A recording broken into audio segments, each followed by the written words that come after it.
What is going on, y'all? GeoFuck, Cyperspectives, Geotox, 92, Ask a Millennial, Tranibus _ I do a little bit of everything.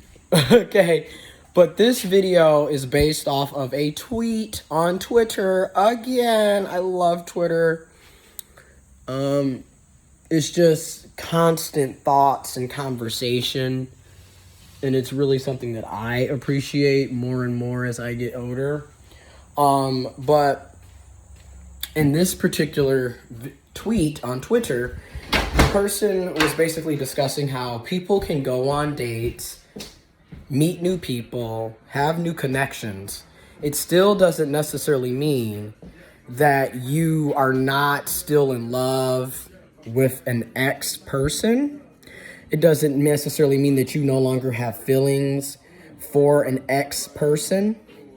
And I couldn't agree with that more. I mean, a lot of times we're basically forced to move on with our lives because, like, time has gone by and it's obvious that that ex person doesn't want you, doesn't like you, isn't really trying to reconnect. So you do have to move on with your life, or else you're just going to be sitting around constantly thinking about this ex person who no longer wants anything to do with you or doesn't want to have that type of relationship with you. So you do have to move on and date and get to know other people and mingle. And it is something that a lot of us are going to have to endure, experience, and live through. And it is something. It's something to think about. Because I guess we live in a society where people kind of have this mindset that you basically, once you're done with an ex person, you're supposed to just move on and cut everything off. So you're not supposed to have any more feelings. You're not supposed to think about them. You're not supposed to still be in love or love them. You're not supposed to care about them. And it's just like very cut and dry. And the reality of the matter is it's a lot of gray space. There's a lot of nuances and there's a lot of things that take place. It's not really that cut and dry. Some people are better at ending situations and going on about themselves, and which is completely okay. Like, if you're good and you're able to move on and live your life to the fullest, by all means, go and do it. You know what I mean? Then there's other people where they are obviously still ruminating, still caring, still thinking about that ex person. And then there's other people where, like, they literally just get the scissors and they sever the relationship and they move on. They don't have lasting issues with the person that they're no longer dealing with, right? And then there's people, for example, like myself, where I think a lot of it for me on a personal level comes from being neurodivergent. I am on the autistic spectrum. I have ADHD. So my views on relationships and socialization with other human beings, and then just my experience as a person with autism and ADHD has just been very different than someone who's neurotypical. When I took the time 4 years ago to really try to form a bond and actually like a person and go on dates and have these experiences and really get to know a person, I mean, I was caking on the phone. I was on the phone at like 5, 6 o'clock in the morning with this person. And a lot of the things that I was doing 4 years ago is stuff that I should have did when I was in high school. But that's what I mean by, I feel like for some of us who are neurodivergent and some people who are neurotypical, we are late bloomers. And what I mean by that is we didn't have the milestones on that very cookie cutter timeline. So like a lot of the, your first love or whatever is stuff that typically you have when you're in high school. You know, basically middle school to college age is where you see a lot of that, but for the most part, it's when people are in high school. People are going on dates, having their first dates, having their first kisses, their first relationships, romantic relationships. Some people are having their first sexual relationships when they're teenagers. And for me, I was a late bloomer. I didn't have consensual sex until I was 26, damn near 27. Like literally August of 2019 is when I had consensual sex and lost the virginity. And then the year prior in 2018 was the first time for me where I actually liked somebody and actually wanted to get to know them on a deeper level and actually was spending a lot of time with them, talking on the phone 24/7, FaceTiming, text messaging, using, we would be texting, and then also you're hitting me up on Snapchat, you're hitting me up on Instagram, you're hitting me up on Facebook, going on dates, because that's basically what it was. I'm no longer afraid to admit what 2018 was, right? Because I feel like another problem with our generation, which for me, I'm looking at millennials and Gen Z, Gen Alpha, and then honestly, I feel like it doesn't really matter what generation, but for my generation, for the millennials and younger, what I feel like some of our issues are, we like to ignore what it is. And what I mean by that is people don't want to call what they're doing dating or relationship, when that's exactly what you're doing. You don't sit up and hang out with one specific person 24/7. Y'all going out to eat. I mean, we would go out to eat once or twice a week. This person was spending the night at my house. We were always together. Oh, you want to go to the movies? We would go to the movies all the time. You want to go to a concert? We would go to concerts all the time. Oh, you're spending the night? Okay. Let's go walk over here. Let's go to the park. Oh, my friend's having this. You want to come? We were together all the time. We went on vacations together. Went out of the country together. Did a lot of things together. Cuddled on the couch. Slept in the same bed. We did a lot of things. And of course, 4 years ago, I wasn't looking at it as a relationship, or should I say, I didn't really understand what was really going on. And the other person in question didn't look at it as a relationship. Yet, I don't know how you're cuddling on the couch, always hanging out, sleeping in the same bed, always together. That is literally what dating is.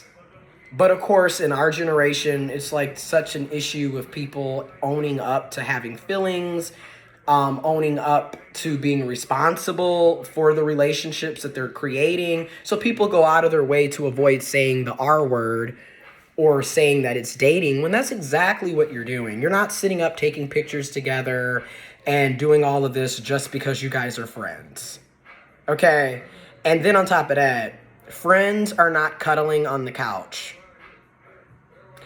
Well, I say there are friends who cuddle, but obviously that's a deeper friendship. It's not just your surface level friendship. Let's put it that way.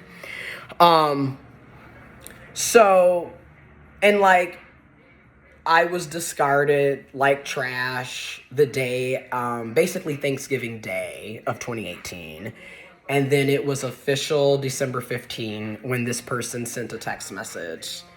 And then this person proceeded to discard me like trash, act like I didn't exist when it was beneficial for them, but then at the same time constantly come back and forth. Like, you discarded me, but then you're texting me within a few days after the discard. You're constantly like going months without saying anything and then popping up to check in. Like, it was a lot of that. And I had to make the decisions for myself to cut that off because I'm the one that's looking stupid here. I'm chasing after somebody that doesn't want me and is constantly playing games. And like, you basically want to use my life like it's a revolving door. So I made a conscious decision after that situation in 2018 to just cut that person completely off. And tying it back to the tweet, I still care about that person. I still think about that person. I can't necessarily say I'm in love. I couldn't necessarily say that I love that person, but I can definitely say that I care deeply about that person. But there's a lot of anger, resentment, bitterness, and frustration because there was no closure and I just felt like I was lied to and used. I'm gonna just keep it real. I was basically a beard at the time / placeholder. But in the same breath, the same thing can be said about that person because I also was in the closet living double and quadruple lives and wasn't being honest and forthcoming. So to me, that was just a very toxic and dysfunctional relationship on my end and on their end. But yeah, going back to that tweet, it's been 4 years, and like over the past 4 years, I've grown so much. I've literally changed so much. My life has gotten better in many ways, and then it's gotten worse in other ways, right? Like, it's not a cookie cutter. I don't have a cookie cutter life, right?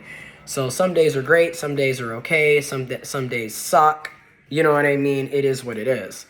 And then over the past 3 years, I've been having sex. I've been going on dates. I've been hanging out and having new connections. I've been meeting new people. And despite all of that, I still think about the person from 2018, and I can take full accountability and ownership in that because, like, it is what it is.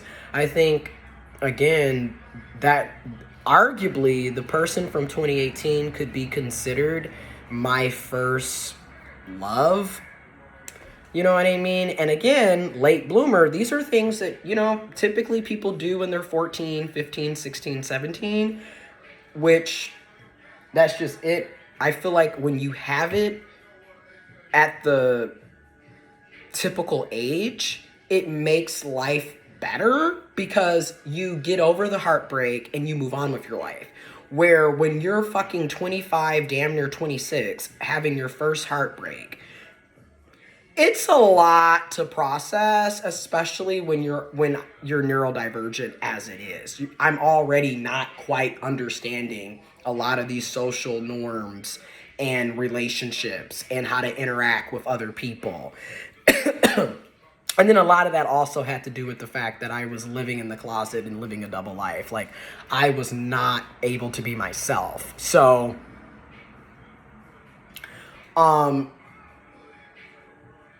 but yeah, I definitely can say, like, yeah, you basically have to move on with your life because, like I said, the other person or the ex person isn't really wanting that relationship with you or that type of relationship with you.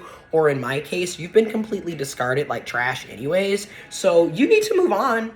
You have to move on. There's no other, like, you can't, in my opinion, you can't stick around in that same woe is me, they don't like me, I'm depressed, I'm going to beg and plead for them to come back or whatever. You can't keep doing that.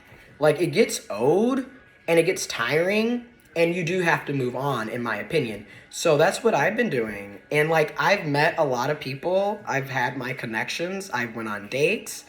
I'm currently talking to a person now. Well, multiple people because I'm single and I'm non-monogamous.